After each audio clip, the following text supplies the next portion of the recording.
My name is Catherine Deveny. I'm a writer, I'm a stand-up, I'm an author, I'm a speaker, I talk and walk, I'm a mum, and I have been making a living out of writing and talking and a little bit of teaching for 20 years. Since I was 24. I'm 44 now. I know, it's hard to believe I use a cream. Every year, the patchwork that is my work and where I earn my money and what I spend my time doing changes dramatically. Some years it's been almost entirely writing columns, and that's where my money's been from. Some years it's been almost entirely doing stand-up.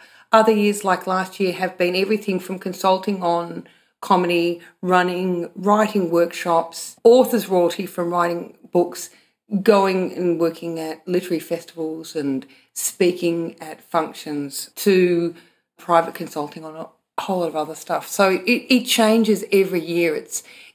We all have, I think they call it portfolio work now, where there's a whole lot of things that we do. Once upon a time, you just had one job. You were a nurse or a teacher or a lawyer or a politician or a cleaner, and that was all you did. Whereas these days, we all do a bunch of things. And that's what makes up our fabulous patchwork, which is our life and our work. The role of artists in Australian society is the same as the role of artists in any society. So I think the best way for me to respond to that is to tell you a little story about Winston Churchill. During the Second World War, his advisors came to him and said, "We want to take the money from the arts budget and pull it into the military." And Winston Churchill said, "Then what are we fighting for?" If you look around our world and imagine it without art, like people don't think of their television shows or their DVDs, they don't think of that as art. But the paint on their walls, the flowers in their vases, the design of their cars, the design of the implements that they use, and the food that they eat, it's all art. I don't know what isn't art. Everything is art in a way. So the role of artists in Australia is to create a civilization. If you're working in an office and you suspect you're a creative person, you are. And the reason is, one of the ways that you'll know is if you're a creative person and you're not doing what you're meant to do, it's like having a shit. If you don't have that shit, it will make you sick and it will make you uncomfortable. And if you're working in an office and there's something in the back of your head like knock, knock, knock, knock, hello, is anybody listening? Then you are a creative person. So what do you do? What do you do? Okay, I think you just decide on one thing to do and you decide on how you're going to do that. And that's probably going to involve three things.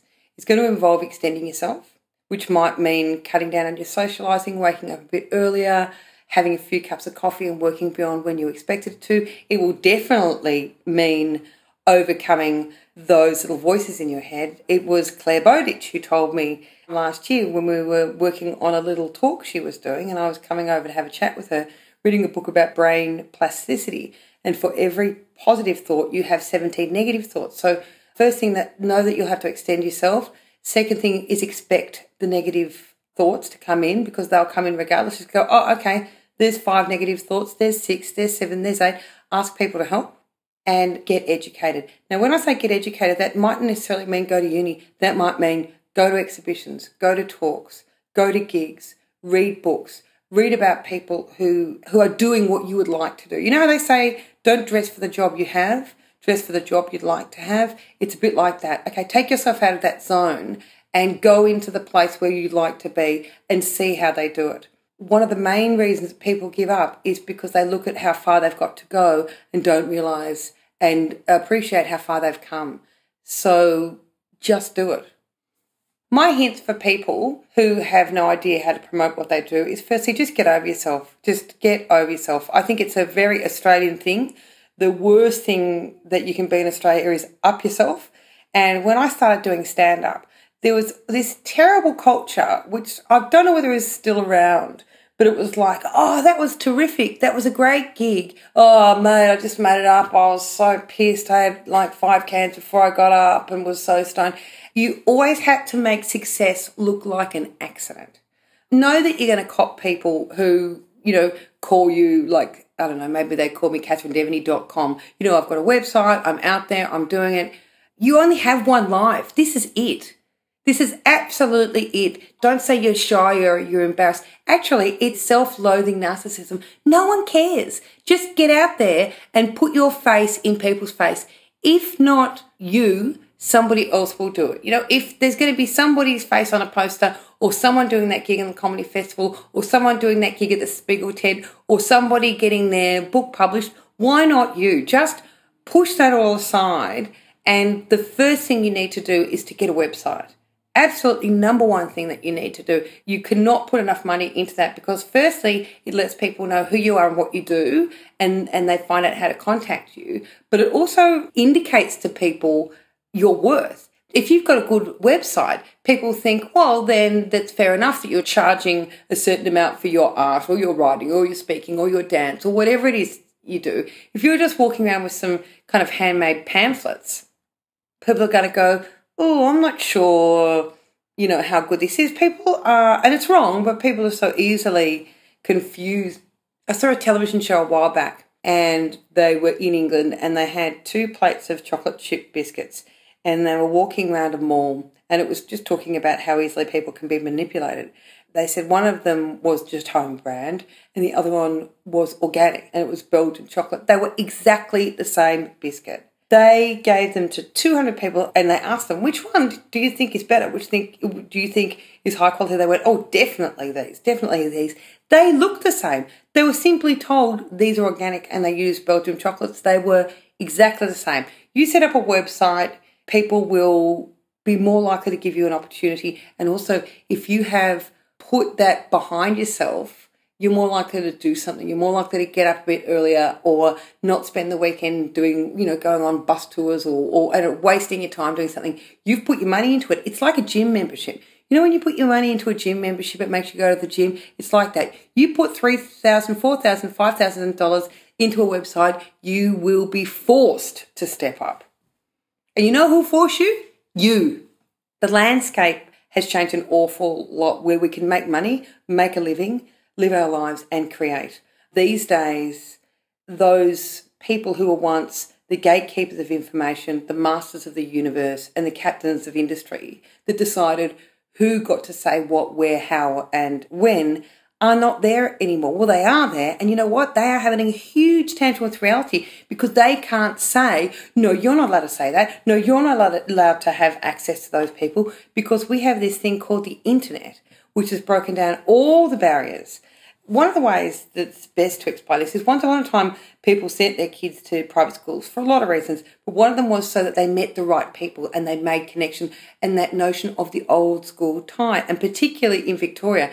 Now, if you're not from Melbourne, you'll know this more than anyone else. When you come to Melbourne, they say to you, where did you go to high school? It's like, hello, I'm 44. I got asked that at a dinner the other night. Somebody said, where did you go to high school? I said, I'm 44.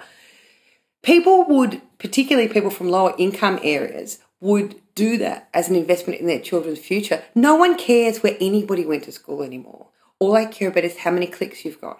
So it's the democratization of information has also democratized the way that we can make a living and the way that we can create and the way that we can live our lives. We can do it from home, with children, wherever we like, with a disability, moving around, working in cafes, do it in our own time, in our own ways. That has opened up huge possibilities.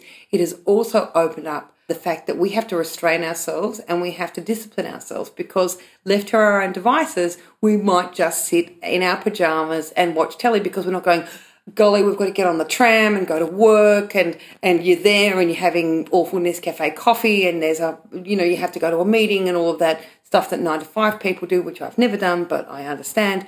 So you're kind of forced to work. Whereas when you're at home in your own funk, you really do have to learn to employ the reality pill and crack your own whip. But it's an extraordinary and fantastic opening for all of us. The advice that I give women and men, but it's generally women who come to me and they say, I would like to get into the industry. Now, when I hear the industry, I assume that they're talking to me about working in a creative, artistic or media area and they want to run their own business and work their own hours. So when they say, how do I get into the industry? I say, never have any more children than you could look after on your own. Never have a mortgage any bigger than you could tend on your own, and use and or support public housing, public schools and public health, because you need the lowest possible overheads in order to do it, because you don't want to go, well, I would love to be a painter, writer, dancer, creator, but I've got to pay for this massive palazzo house, these ridiculous private school fees, this private health. You don't need it. I can tell you right now, I've had 3 children, an abortion and cancer, all in the public system. I went to a public school. My kids go to public schools. It will be fine. This laughing clown thing, this idea that artists are all terribly depressed and hitting the bottle and stuff, I'm torn on this. I mean, generally people who are creative and who are living an unconventional, unorthodox kind of life do live a big, vivid, messy life. They are risk takers.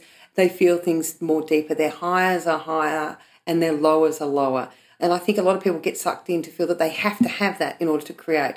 I don't think that that's true, but I also think that there may be some truth in it. My experience is that everybody I know goes through significant ups and downs, and they are all creators in some way, shape and form, and they're all big thinkers. I mean, the same thing could be said for law or politics or the media. So it's not just people who are in the traditional creative areas like dance and music and writing and film and fine arts.